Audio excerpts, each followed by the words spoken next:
A Contramano. Estamos en contacto con Virginia Ventura para hablar del uso de cannabis en los temas relacionados con la nutrición. Ya nos escuchaste, sabés que estamos en una serie de charlas de divulgación sobre el uso de cannabis. Hablamos de la utilización en los temas de epilepsia y esta sería la segunda oportunidad como para seguir aprendiendo un poquito de las variantes posibles que nos da esa planta tantos años negados, ¿no? Negadas en este caso. Sabés que el cannabis es aún ilegal en la Argentina, valga la aclaración. Bueno, Virginia es médica especialista en nutrición, es emergentóloga, tiene un gran CV, tiene un posgrado en endocannabinología, es integrante de ETSA, Espacio de Trabajo por la Soberanía Alimentaria, y cofundadora de Red de Profesionales para el Estudio del Cannabis. ¿Cómo te va, Virginia? Simón te saluda. Hola, Simón, muchas gracias por la invitación. Por favor, es un gran placer, gracias a vos. A ver, contanos, ¿cuál es la relación, el uso posible del cannabis en los temas relacionados con la nutrición?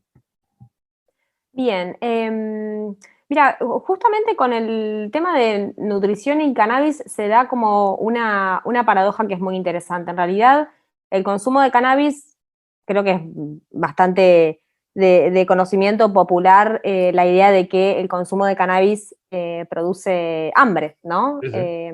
Esto de que cualquier fumador o consumidor asiduo de marihuana tiene habitualmente después de haber consumido un deseo muy grande de consumir Sí, algún lo voy a alimento, decir, sobre todo palatable. lo voy a Sí, decir la en gula. términos de barrio, el famoso bajón que hace que se coma cualquier cosa que se cruce en Tal su cual, camino. la famosa gula de la marihuana. Sí, sí. Eso tiene que ver con el efecto que tienen los cannabinoides, específicamente el THC, el tetrahidrocannabinol, que es el cannabinoide o la molécula por excelencia conocida de la planta de cannabis medicinal, si bien la planta tiene muchísimas otras sustancias y muchísimos otros cannabinoides. Específicamente la acción del THC sobre el sistema nervioso central, una parte de nuestro cerebro que es el hipotálamo, que es el que controla, digamos, la ingesta, tiene una gran cantidad de receptores cannabinoides, que es un lugar en donde actúa esta molécula que es el THC. Por ese estímulo es que se produce las ganas o la incitación a la búsqueda de comida, porque en realidad, no sé si en el encuentro anterior hablaron sobre el sistema endocannabinoide, pero por ahí está bueno que repasemos un poquito de qué se trata eso, Por porque favor, nos encanta. eso es la base para entender todo lo que hablamos luego en relación al uso medicinal de la planta, porque en realidad el cannabis representa, digamos, uno de los ejemplos más importantes que tenemos de evolución convergente. Esto es, nuestro sistema, nuestro organismo humano, tiene un sistema, que es el sistema endocannabinoide, que es donde actúan los cannabinoides de la planta de cannabis, que es una planta que produce cannabinoides de forma particular. Si no todas las plantas producen ese tipo de sustancias. La planta de cannabis sativa las produce. Y ese cannabinoide es muy parecido a una sustancia que nuestro propio cuerpo produce, ¿sí? Que son los endocannabinoides. O sea que nuestro cuerpo en realidad tiene sustancias que son muy parecidas a la planta de cannabis. Y Mirá ese vos. sistema, como para que te des una idea, ese sistema, a ver, así como tenemos un sistema cardiovascular, tenemos un sistema digestivo, tenemos un sistema urológico, tenemos un sistema que es el sistema endocannabinoide. Y en realidad no tiene un lugar, ¿sí? Antes se pensaba que la marihuana actuaba solamente a nivel del sistema nervioso central. Hoy por hoy sabemos que no, que este sistema, el sistema endocannabinoide, está distribuido a lo largo de todo el cuerpo, que tiene múltiples funciones a lo largo de todo el organismo y que fundamentalmente el rol que cumple es el de equilibrar. Es como un árbitro, es como que está ahí controlando que el resto de las funciones fisiológicas se den de manera correcta, como para que te des una idea. Mira.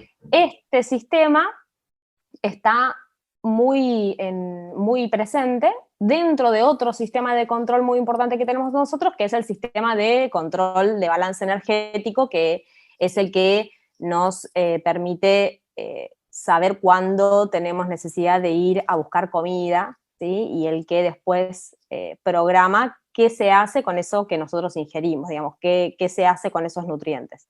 El sistema endocannabinoide tiene un montón de funciones dentro de este otro sistema que es el de regulación de la ingesta. Pero como te decía antes, lo que es re interesante de esto de la nutrición sobre el sistema endocannabinoide es que, si bien uno esperaría que los consumidores de marihuana, por esto que te digo de que la marihuana estimula la búsqueda de comida y estimula las ganas de comer, uno esperaría que los consumidores de cannabis crónicos tengan por lo menos sobrepeso o un aumento de peso por encima de la media de aquellas personas que no consumen cannabis crónicamente, digamos. Es como una conclusión muy lógica. Fumás en este caso una sustancia que te da hambre, entre comillas, desmedidos, es súper esperable que estés más gordito o gordita, claramente. Tal cual. Y más allá de específicamente eso, pongo el ejemplo del hambre porque es como lo que todos conocemos y es algo muy objetivable, pero dentro de este sistema de control que te digo de energía, el sistema endocannabinoide en realidad parece cumplir todas funciones que contribuyen al aumento de tejido adiposo, a la producción de glucosa en sangre, o sea que contribuiría al aumento de diabetes, también contribuiría a, digamos, dejar de tener saciedad, o sea, nos produciría mucha hambre, iríamos en búsqueda de comida gracias al sistema endocannabinoide. Entonces, si uno lo estudia desde ese lugar, parecería que las personas que consumen crónicamente cannabis deberían desarrollar sobrepeso, obesidad o por lo menos alguna enfermedad metabólica. Y lo que ocurre en la práctica cuando uno analiza las poblaciones es que impresiona que pasa todo lo contrario. Cuando uno ve las poblaciones de personas que consumen cannabis de forma crónica, tanto los mal llamados usuarios recreativos como aquellas personas que usan cannabis medicinal, digamos, entre comillas todo, porque es... digamos, el límite que separa lo recreativo de lo medicinal a veces no es tan claro. Cualquiera de esos dos tipos de poblaciones tienen una prevalencia menor de exceso de peso y una prevalencia menor de enfermedades metabólicas. Con lo cual se ve que se cumple esto que te decía de la paradoja del peso en los pacientes que consumen cannabis. A pesar de que por lógica pensaríamos que deberían desarrollar un problema metabólico, lo que vemos en la práctica es que no. ¿Están por debajo de la media de aquellos que no fuman marihuana o están dentro de ella? Exactamente. No solamente tienen menos prevalencia, sino que además tienen índice de masa corporal, que es esa medida, viste, que usamos los médicos nutricionistas para medir a los pacientes, que es esa relación entre el peso y la altura. Los pacientes que consumen cannabis de forma crónica tienen índices de masa corporal, o sea, pesos menores a las poblaciones que no consumen cannabis crónicamente. O sea que, en realidad, la regulación que los cannabinoides de forma externa ejercen sobre nuestro sistema endocannabinoide es bastante más compleja y bastante más profunda que lo que uno esperaría, ¿sí? Y eso es lo que tiene de mágico un poco el sistema endocannabinoide, ¿no? Que dependiendo de la forma en la que lo manipulemos, podemos producir un efecto u otro.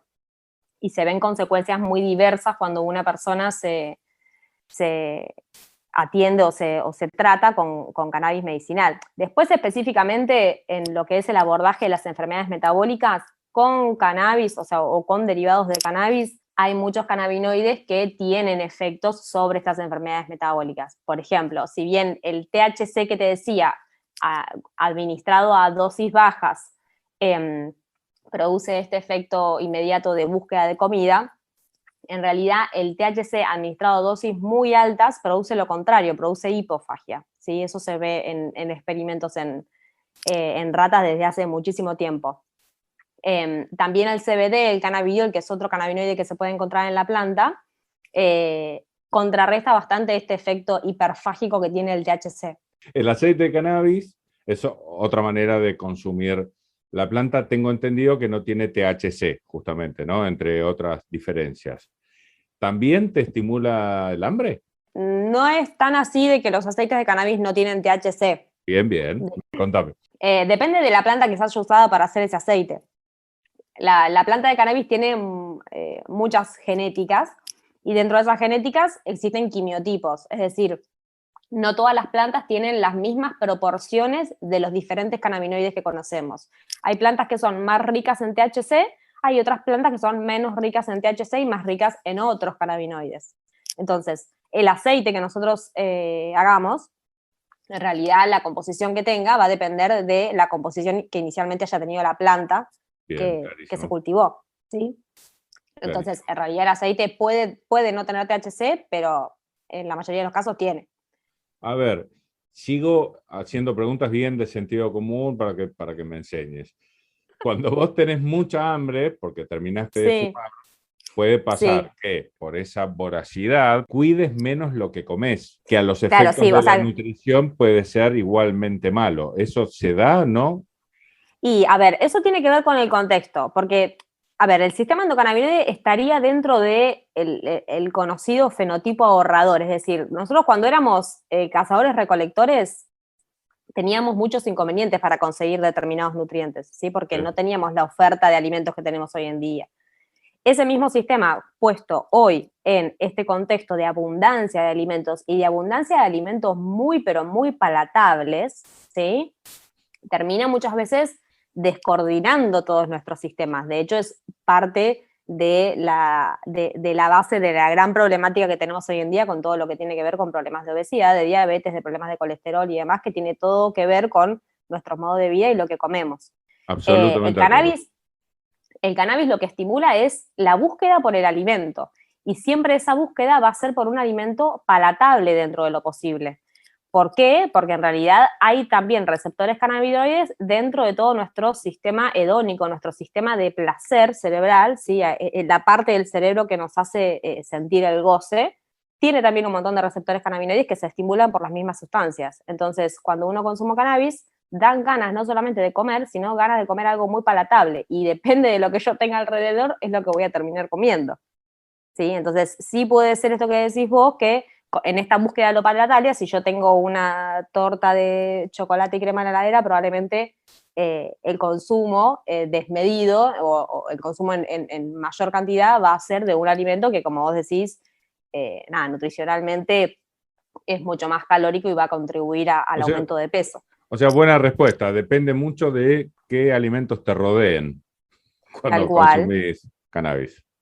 Tal cual, pero bueno, el efecto que tiene el cannabis usado de forma crónica en el peso es muy independiente de la ingesta. Eso también es importante tenerlo en claro, porque esto que te digo yo de esa observación de que los consumidores crónicos tienen menos peso que aquellos que no consumen, en realidad se da independientemente de la ingesta. Cuando vos analizás lo que comen los pacientes que consumen cannabis, comen más, ¿sí? No comen menos, porque una respuesta rápida sería, bueno, ¿por qué bajan de peso o por qué tienen menos peso con el consumo crónico? Y bueno, evidentemente terminarán de alguna manera comiendo menos, pero no, cuando uno hace el análisis, las personas que consumen cannabis no comen menos, comen más o lo mismo, y aún así tienen menos problemas metabólicos y menos peso. O sea que es mucho más profundo y mucho más complejo la forma que tiene el cannabis de actuar sobre este sistema de control.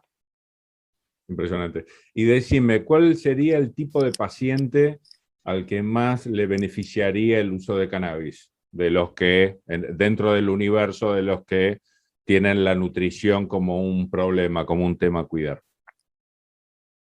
Y mira, creo que inicialmente podrían ser todos los pacientes que tienen obesidad o diabetes, que son enfermedades que cursan con cierto grado de inflamación de bajo grado, que le llamamos. Digamos, el cuerpo de una persona con obesidad me refiero a un trastorno metabólico crónico que muchas veces cursa con aumento de peso, ¿sí? Hay muchas personas flacas que tienen trastornos de obeso. Lo aclaro porque el tema del peso, uno dice obesidad y automáticamente se imagina a una Cuando, persona con un cuando cuerpo grande, sí, y hoy obvio. en día hay muchas personas flacas o promedio que tienen el mismo problema porque no tiene que ver con la cantidad de grasa, sino con dónde está depositada esa grasa y qué tan metabólicamente activa es esa grasa. Guarda con eso porque, nada, es un detalle que incluso muchas veces los profesionales se pierden que estamos pensando que alguien por ser flaco está exento de riesgos y eso no es así.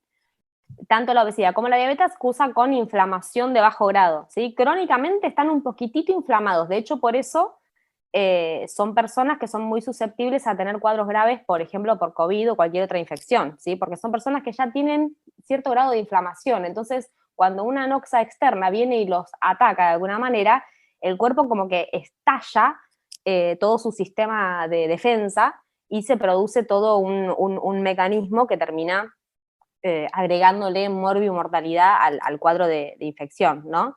Y los cannabinoides, además de este efecto que te digo, de que a largo plazo producen hipofagia y mejora en el metabolismo, tienen además un efecto antiinflamatorio súper potente, que eso no está tan estudiado dentro de las enfermedades crónicas, pero estoy 100% segura de que puede tranquilamente tener una aplicabilidad, porque todos los cannabinoides tienen efecto antiinflamatorio. Entonces, en patologías que cursan con cierto grado de inflamación o que cursan con cierto grado de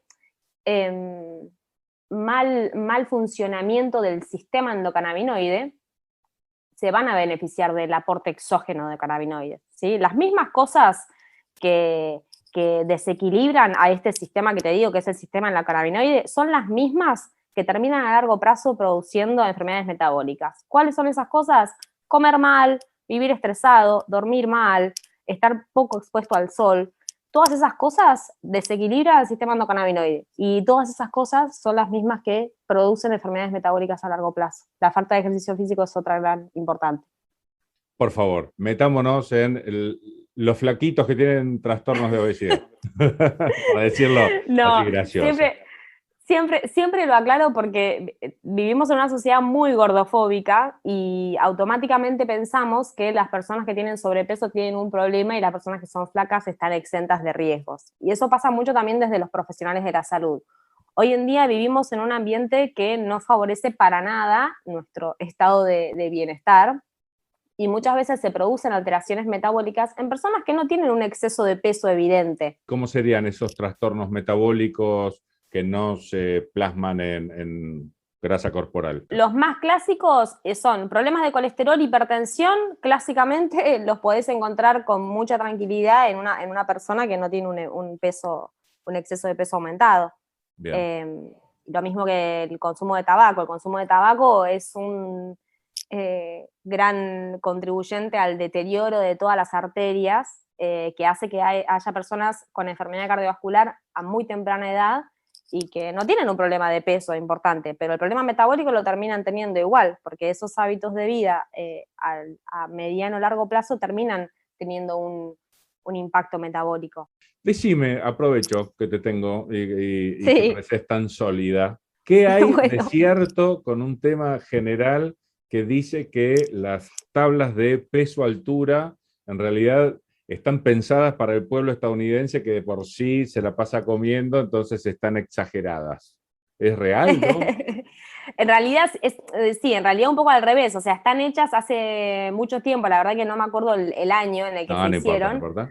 pero se hicieron con una población determinada, sí, de un país determinado. Entonces, es como que a veces cuando tratamos de extrapolarlo eso a nuestras poblaciones, con los problemas de hoy y con lo que nos envuelve desde el medio ambiente hoy y no hace 150 años, que es muy diferente, nos encontramos a veces con cosas muy diversas. Y de nuevo, el índice de masa corporal salió en un momento de la historia en donde la ciencia médica estaba describiendo al ser humano como una máquina. Hoy sabemos que no somos máquinas, que trabajamos de forma integral y que somos muy diversos.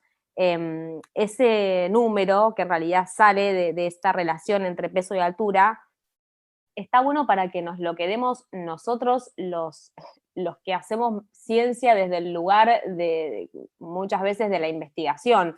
Digo, para hacer investigación uno a veces necesita tener mediciones más duras, ¿sí? Y ahí es como que los números nos ayudan un poco más a establecer clasificaciones y poder dividir en grupos y establecer determinados riesgos en función de otras cosas. Sí, Pero corregime. Si vos sabés, como profesional, que está un poco exagerada esa relación, te sirve igual. Basta que medianamente tengas el desvío calculado y ya está. Es lo mismo. sí, a ver, más allá de eso, es que la evaluación es integral. Si yo solamente peso al paciente y me guío, cuando uno hace un abordaje nutricional, tiene que tener en cuenta muchas cosas y mucho tiene que ver con los modos de vida de la persona. A veces hacemos un interrogatorio y es difícil cambiar hábitos de un día para el otro. Cuando uno mide los progresos nutricionales solamente con la balanza, termina generando más frustración que otra cosa. Sí, porque los progresos es como nutricionales, medir calorías en la dieta, ¿no? O sea, solamente. Tal cual. Uno mide calidad nutricional y mide progresión en hábitos nutricionales que tienen que ser de a poco para que realmente se puedan establecer y para que realmente el cuerpo lo asimile como un cambio. Si yo todo lo hago pasar por la balanza y un número que es totalmente estructurado y que no tiene nada que ver con mi vida diaria y que no tiene nada que ver con la diversidad de cuerpos que hoy en día coexisten en la sociedad, lo único que termino generando es frustración. Y la verdad es que muchas veces no se traducen los cambios diarios o los cambios que se van haciendo de índole nutricional, no se traducen tanto en la balanza. La balanza es como que es un poco más lenta, a veces acompaña, a veces no, pero es un dato más, no tenemos que centrar las cosas ahí. Te habrás cansado de escuchar chicas que te dicen, no, a mí me dijeron que para estar bien tenía que tener 5 kilos de más. Tal cual, tengo que pesar tanto. No tenés que pesar tanto. De hecho, muchas veces yo les planteo a mis pacientes que el peso es un intervalo, que no tienen que pesar un número, no es que tienen que pesar 65, no, que yo quiero pesar como pesaba antes, que pesaba 63. Bueno, pero más menos 2 tampoco es un gran problema. El tema es mirar la gran fotografía y evaluar realmente qué es lo que está pasando en la vida. Absolutamente, de esa persona. No somos boxeadores. Para ellos sí es dramático. Tal cual. Uy, qué tema. ¿Qué tema esos pacientes? Si ellos sí quieren el numerito. Sí, ni hablar. Bueno, Virginia, la verdad, una gran charla. ¿Querés cerrar con algo que no haya salido en la conversación? No, siempre destacar que desde el punto de vista, digamos, del cannabis medicinal, más allá de lo nutricional, siempre destacar que el cannabis es una forma de medicina que vino no solamente para quedarse, sino para abrirnos las puertas y las mentes a un paradigma nuevo de salud y un paradigma nuevo de relación médico-paciente, mucho más horizontal, y que cuando quieran hacer un consumo de cannabis de cualquier forma, sea con el objetivo que sea, que sea de lo más, desde el lugar más responsable posible y que traten de hacerlo acompañados por un profesional para que puedan sacarle el mayor provecho a ese consumo, porque hoy en día hay como mucha información y mucha oferta de cosas, y nada, lo importante y lo que no hay que perder de vista es que es una medicina que abre a nuevas formas de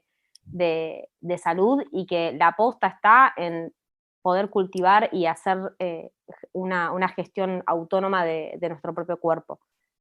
Perfecto. Y recuerdo, antes de cerrar la charla, que la marihuana aún es ilegal. La marihuana aún es ilegal. Bueno, pero el ReproCan habilita los cultivos, eso existe hoy en día. El registro del programa de cannabis, que no es nuestra red de profesionales, hoy por hoy existe esa posibilidad de que quienes hacen un consumo medicinal pueden registrarse en el programa nacional para poder tener autorizados sus cultivos. Sí, totalmente. Remarcaba simplemente esta esquizofrenia, no sé si la marihuana es una sola. Sí. Pero bueno, nada, simplemente para recordarlo, a veces los estados no son tan coherentes en sus acciones, porque de hecho no son una persona, así que hay que estar atentos para corregir los desvíos. Bueno, querida Virginia, ha sido realmente un gran placer charlar contigo, te mandamos un beso grande y hasta la próxima. Bueno, muchísimas gracias. A contramano. A contramano. La gente sigue desinformada. Una noticia mal contada es un asalto a mano armada. A contramano. A contramano.